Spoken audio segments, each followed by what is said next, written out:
Given that this is called the Australian method, it implies that there's some sort of framework to follow that people here are doing that maybe in America or elsewhere that we're not. And I think maybe I was coming here looking for a secret. There's some technical element or some form of intensity or something that Australians are doing in the water that American triathletes are missing out on. But I think with like any other pursuit in life, the secret is that there is no secret. Australians just fucking grind. So we are coming up on the end of, oh my God, so many flies. The end of my second week in Australia.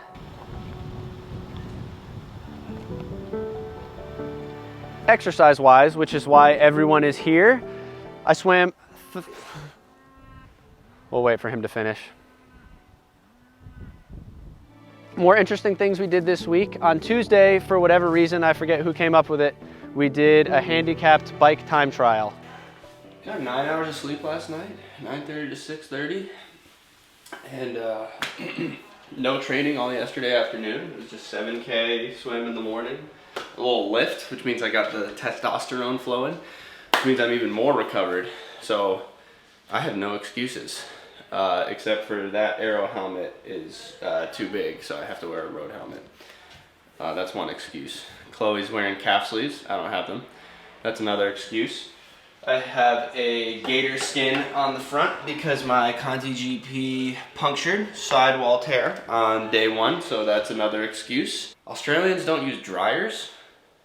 Like, my clothes are out there on they're hanging outside, like they're hang drying, and I put them out there and then it started pouring yesterday.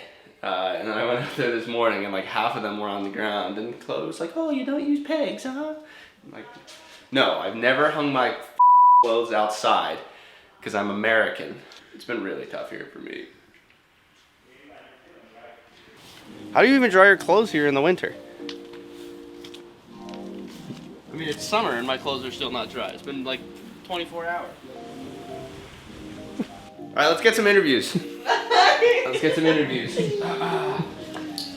Chloe, you're going off second today. What are we, 20 seconds, 40 seconds behind Dewey? What do you think 40. Your chances? 40 seconds behind Dewey and 20 ahead of the great Penny Slater, who came 13th at Kona. Your best result, however, is 7th place at Sunny Coast, which is, by my estimation, 6 spots better. What do you think your chances are against holding Penny off? 20 seconds is slim, but... I'm just got to put our best foot forward on the day. Penny's got to bring her best, I've got to bring my best. Way too serious. Say something stupid.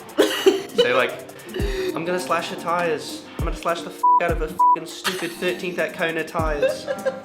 She won't even finish this time trial. This is Penny Slater, 13th at Kona. 20 seconds behind Chloe.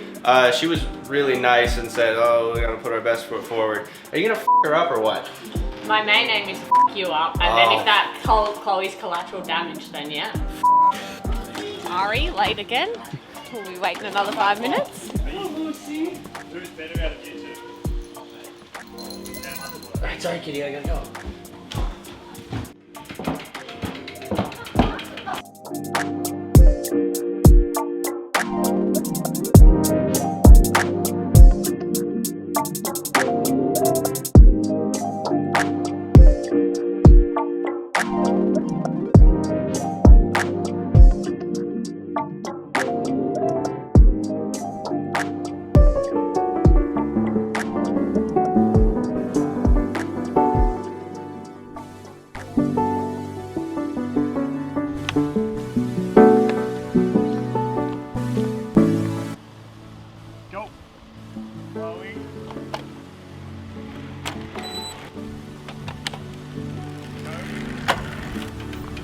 Final thoughts, Ari? None. My mind is clear.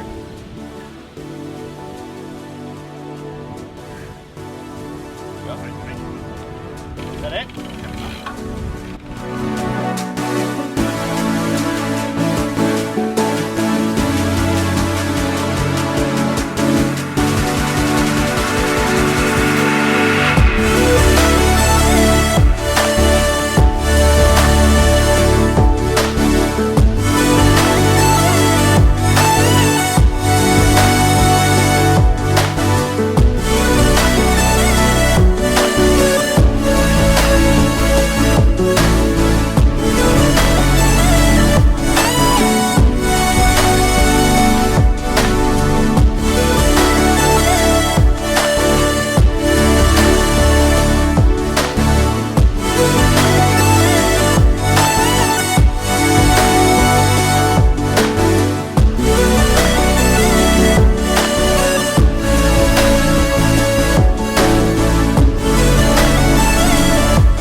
Oh, that was fun. So Penny came away with the win on that one. I had an okay ride coming in second, a full 2 minutes down from Penny.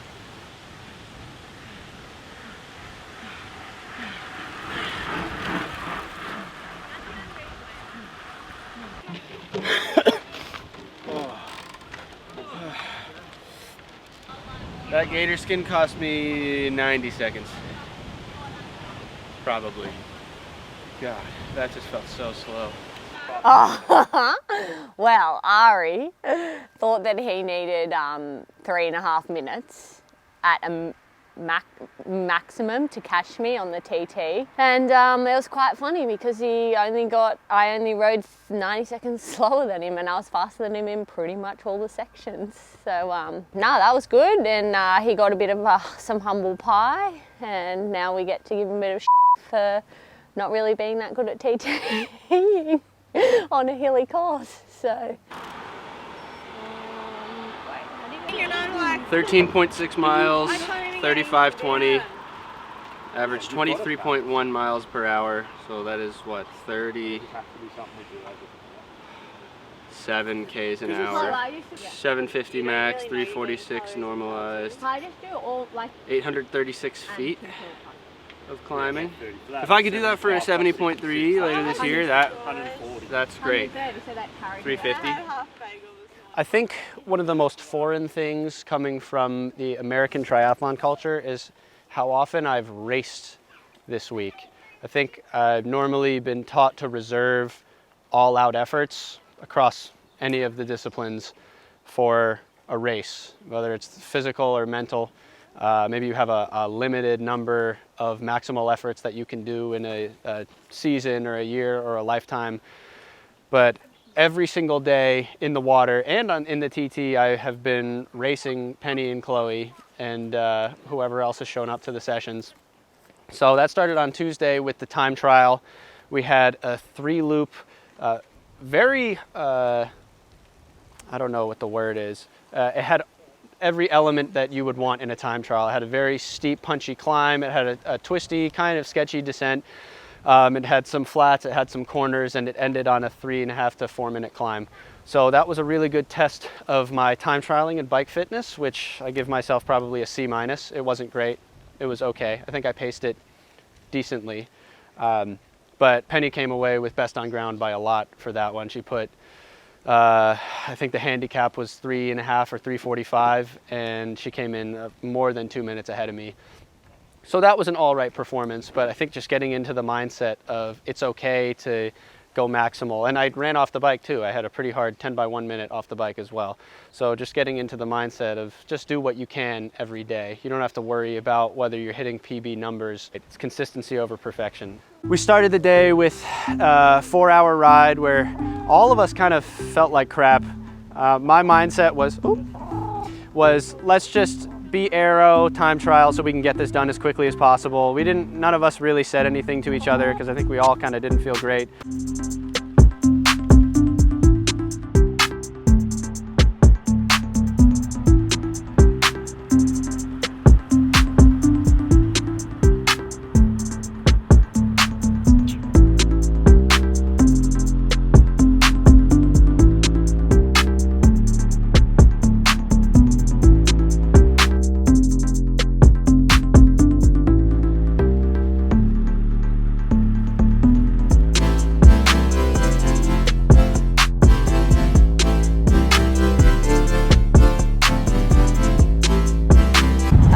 Kind of pushing the pace a bit, so Penny and I are just kind of hanging on.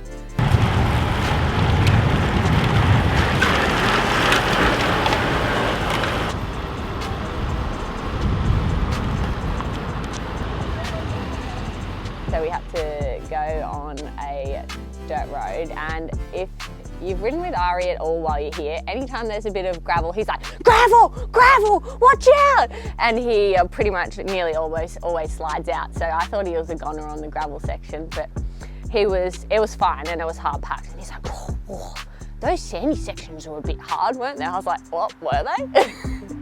Anyways, so we're gonna teach him how to handle his bike a little bit better. That's like my new gravel bike.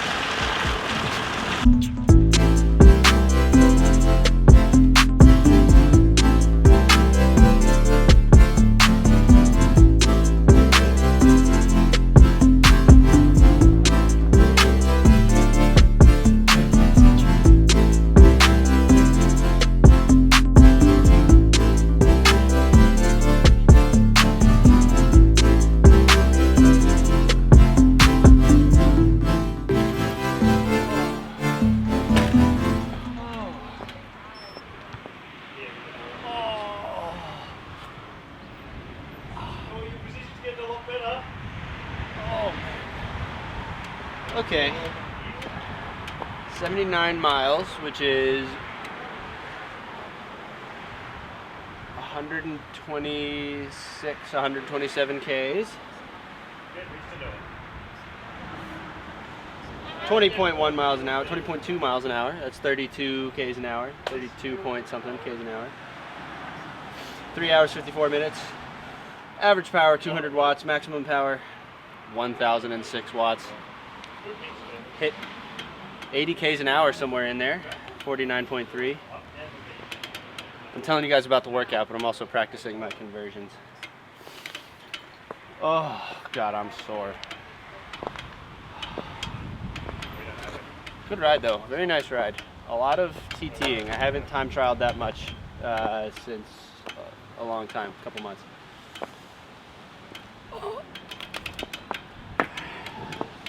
Probably one of the most tired points of the camp. Hopefully next week maybe it starts to turn around, or maybe we just get more tired. Some of us can keep up with. How was the ride, Pen? It was great. We were all a bit tired, but that's the race. That's what happens in the endurance sport. How was the ride, Chloe? So fun. Short and sweet. And then unexpectedly, I did Penny's run off the bike with her, which included 6K of basically threshold on the gravel path around the lake. Hey, hey. Am I hurting you, buddy? Am I hurting you? Hey.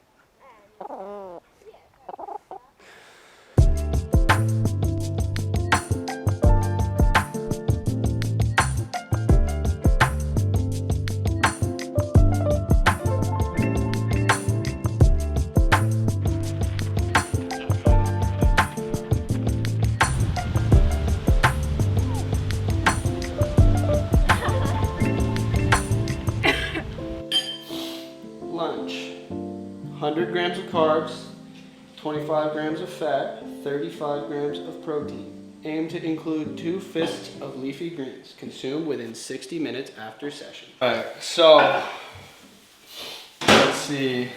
I had the bike. I was supposed to have 40 grams of protein this morning. I only had 10. And now I'm supposed to have 10 more, so I'll make that up with 40 Gs, little snack. Coach Scott has me on creatine, which I actually tried to do earlier this year, but I just kept forgetting. You have to take it like every single day, and I just kept forgetting, so that's why I couldn't do it. But now I'm just gonna have it with my protein shake every day, so I won't forget it. It's 5 grams. It takes like a month to build up into your system. It's 5 grams every day. You're gonna need it. No. You're a bit skinny. I'm a unit. Didn't you see me in the weight room yesterday? It was hard to watch, honestly. Why are you trying to round a lot of weight, were you? He tried to pick up the 2 heaviest dumbbells and almost broke his back. Well, no, my back was already everyone broken. in the gym to look at him. No, it was Jack. Jack said, Look at me, look at me. I didn't say so. I said Jack because Jack picked him up and said, all right, you reckon you could just pick up these 50-kilo dumbbells and walk across the gym? And you made it about 2 centimeters. well, yeah, it wasn't. It was the grip strength. One of them was just falling out of my hand. I didn't see you pick them up, Penny. I believe this is what they call in Australia a Denzel Frothington. Not long after the run, we went for the open water, and I was devastated because I wanted to take a nap in the recovery boots. So I threw a little bit of a fit. Right now? Yes. 3 p.m. Are we all lost? Are we all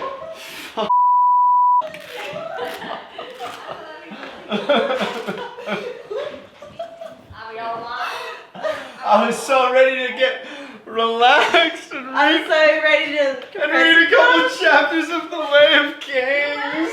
Read it. We all know you don't. Yes, I do. I'm on page 585.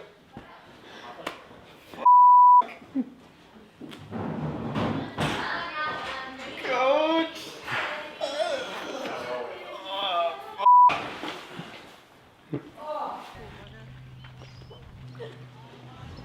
We're doing an open water swim, mini races, always. Even though a 4-hour bike this morning and then unexpected, God, I don't even know, 13K, decently hard run off the bike, had a little bit of like threshold or sub-threshold, whatever, in there. God, I'm too fat for this already. Oh, Scott from Fuelin's got me right. Oh, jeez. Oh, it's warm. It is. Anyway, yeah, open water swim.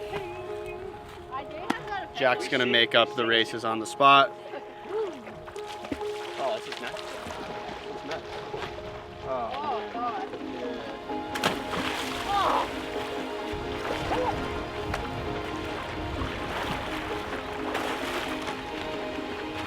Go.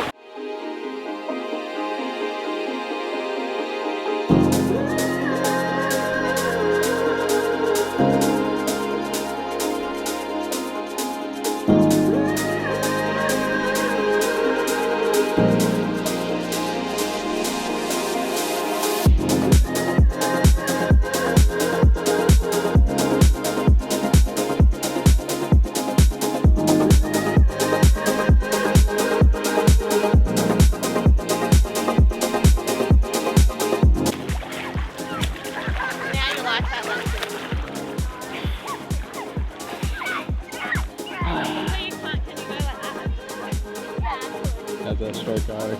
Apparently really bad. Ari Clow, the swimmer. I think Ari Clow is a runner. I can't call him a swimmer yet because I know that the boys' field is so far ahead of the women's, and I'm at the pointy end of the women's. He definitely still has a long way to go, and I think he just needs to get out of his own head.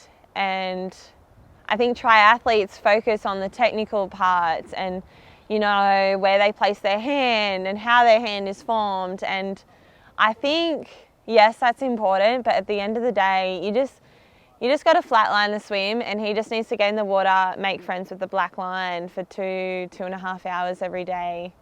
And that's how you become a good swimmer, and that's what no triathletes do. And I don't know, maybe I'm a bit harsh, but I don't know, I've had 2 years of lived experience in working on my swim leg, and that's what unfortunately does work.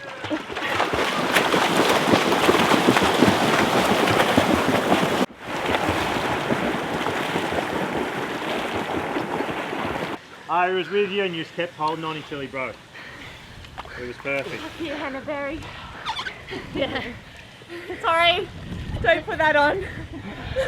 Yeah, definitely put it on. You think she'll watch it? Huh? You think she watches Absolutely. She will if someone comments, hey, Hannah Berry. Probably Chloe hard Hannah's to fuck throwing shade. Don't say that. You don't cut that. That'd be funny. Definitely keep that in. Hope I got big name pros watching the Australian Method, episode 2.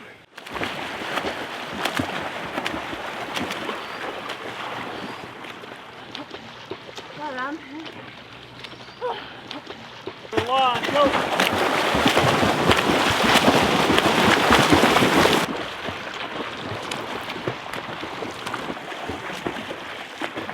Swam 5K open water.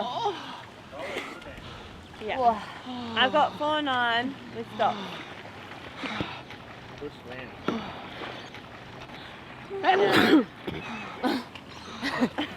Allergic Just to a swimming. Allergic to open water sessions. It's only my second one, so I'm allowed to be allergic. Oh. I can't even remember. It was hard. I went until I blew up. And then it ended with a 2-lapper. I completely blew up. That was tough to finish. But overall, a lot better than last week. I held on to Chloe's hip for a lot of it. I don't know if she felt she was swimming poorly or not, but she's a great swimmer, so. Ari always bases his improvement off how close he is to me, whether it's in the pool or in open water.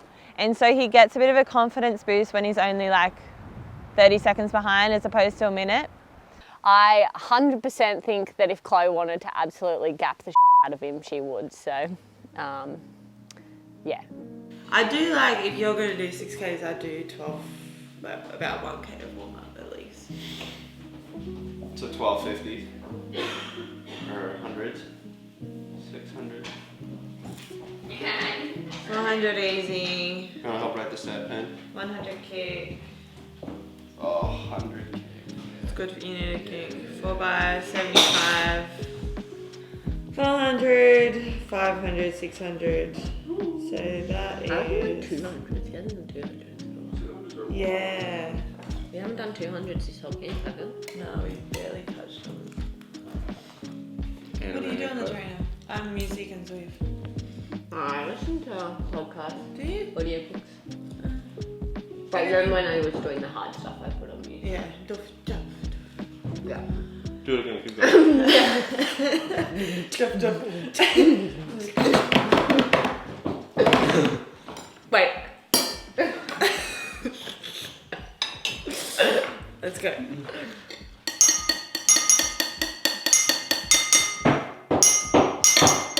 That was inspired by us. We actually copyrighted it. All right, YouTube, it is Sunday, last day of the week, and it's double swim day. So we're starting with 5,500 meters in the indoor pool. Outdoor pool was closed, unfortunately. So I think I'm at 26 kilometers on the week. So I'll be at 31 after this. And then I think we're doing an open water swim in the afternoon. So a lot of swimming today. So the set, which we wrote this morning, is a group effort. 400 easy, 100 kick.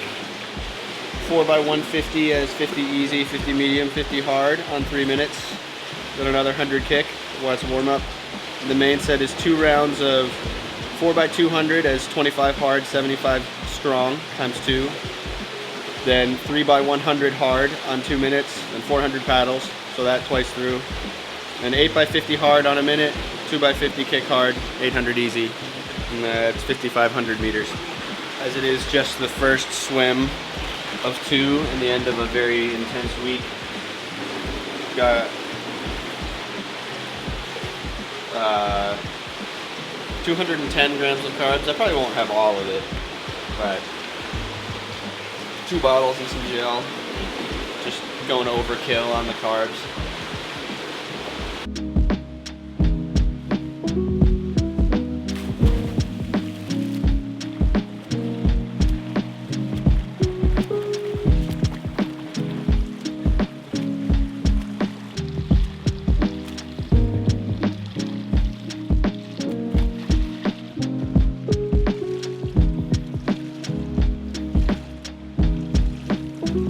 So I think he needs to reframe how he views his swimming, because for me swimming is very off feel and he's so focused on his thumbs and he just needs to swim. That's all he needs to do. He needs to stop overthinking it. I'm falling apart here.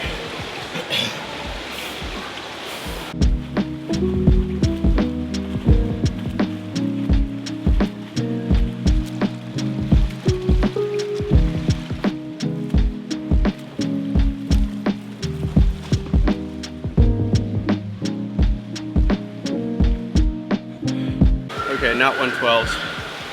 114, 115. I think 116 on the last one.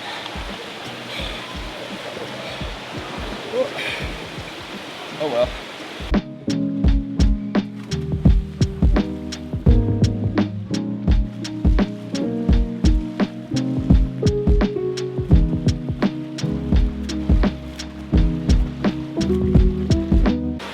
This is 60, this is almost done. 90 is almost done. And another 60. So if I finish these, that'll be 210. 210 grams. Because I have no stomach discomfort at the moment. so that's good. I don't usually have this much while swimming, but just got to stay on top of it when we're swimming this much. Oh, all right. What do you reckon lunch, KFC? Zinger box? If we have enough time between the second swim, that'd be good.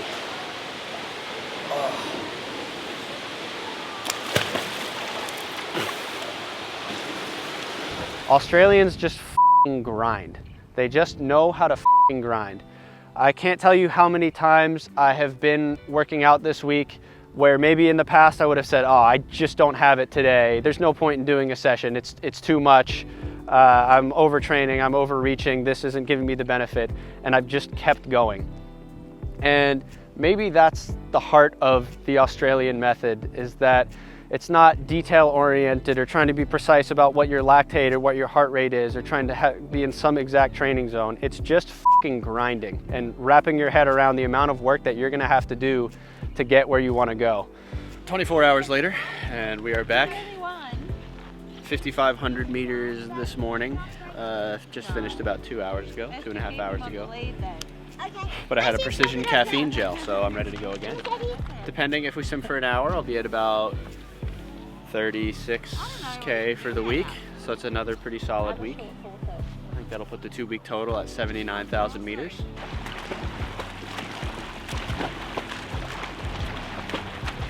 One to each buoy, so to that buoy, take 30 seconds. 3, 2, 1, go! I'm losing track of how many races we did, probably in the order of 8 or 9, and they're not short sprints. They can be as long as 10 minutes, which are really testing my ability to hold these technical changes that we've been working on, and just the muscular endurance and fatigue resistance, which is probably the #1 thing that I'm working on, or my biggest weakness in the water or as a triathlete in general. And so that's why we're swimming a lot of volume, and that's why we're racing again and again and again, is to just get that stimulus and be tired and continue to try to swim fast under a whole bunch of fatigue.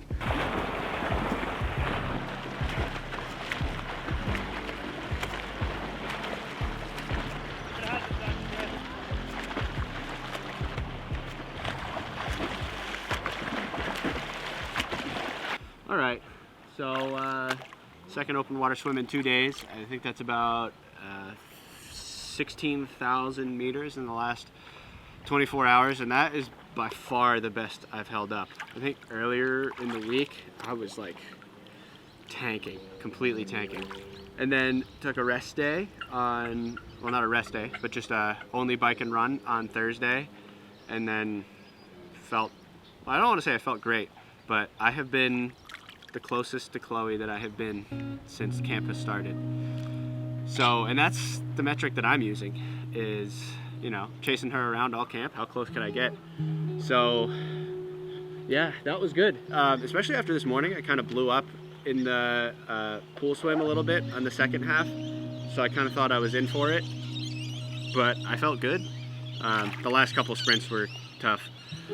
But 2 weeks in, I have to credit eating a lot, fueling and precision for just like helping me plan the calories and actually get the calories in. I think usually by this time in a training camp I'm absolutely tanking, but like I feel pretty good. It's like 24, 25 hours this week with almost 40,000 meters of swimming, 3 run sessions, like 3 pretty high intensity run sessions, and bike time trial and a bike VO2 max session. So like that's probably one of the highest intensity weeks I've ever done, and it's not low volume. I think 24 hours. That's a very solid week. So yeah, week 2 of camp, final session. I gotta give it, that's like a minus. You can't, it wasn't perfect, but you can't ask for much more out of a training week. So now I just have to go pound a lot more calories. That's probably going to be the hardest part, is just continuing to eat and eat and eat. Like you can't have a break or you'll f yourself up. But yeah, really good. Really good. Like,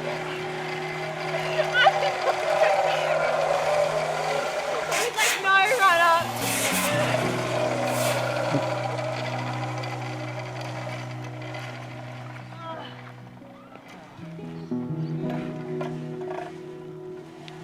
Makes me want to go to That's the the Australian method, folks. Australian source chicken.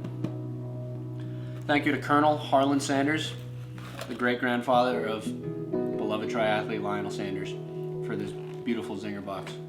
We've been graced with this dinner tonight after a very hard week of training. I earned this. Hopefully, Coach Scott from Fuelin doesn't look too closely at my food log. I've been told that this is the quintessential Australian favorite fast food. Apparently there's not a male in Australia who this is not their go-to fast food. So, I think this is probably part of the Australian method. Australian KFC, mashed potatoes and gravy is, God, that's really good. I think looking ahead to next week, I have been doing a really good job. It can be, exhausting isn't the right word, but it's tedious to log every calorie I'm eating, and we've been going to bed at like 9 and getting up at 6:30 or 7, which is a big change for me, but it's really important if I want to sustain this training to stay on top of that. So next week will be more of the same. It'll probably be another 40,000 Ks of swimming, 10 to 12 hours of cycling, and probably the same 2 to 3 pretty hard running sessions, but not a lot of volume, but high intensity. So I am doing a really good job, but it's just important to stay consistent. Again, I think the whole thing with the Australian method that I'm discovering is you don't abandon a session just because you don't feel good or you're not up to task and hitting the numbers you wanted to on the day. You just get it done. Just put your nose to the grindstone and get the work in. So there's nothing special next week. It's just keep putting down carbs, keep putting down protein, keep eating yards in the pool, keep racing my training partners and not giving them an inch, and keep sleeping like a, I don't know, what sleeps a lot? Babies. Sleeping like a baby. And that's it. Peace out. Australian Method, episode 2. We'll see you next week for episode 3.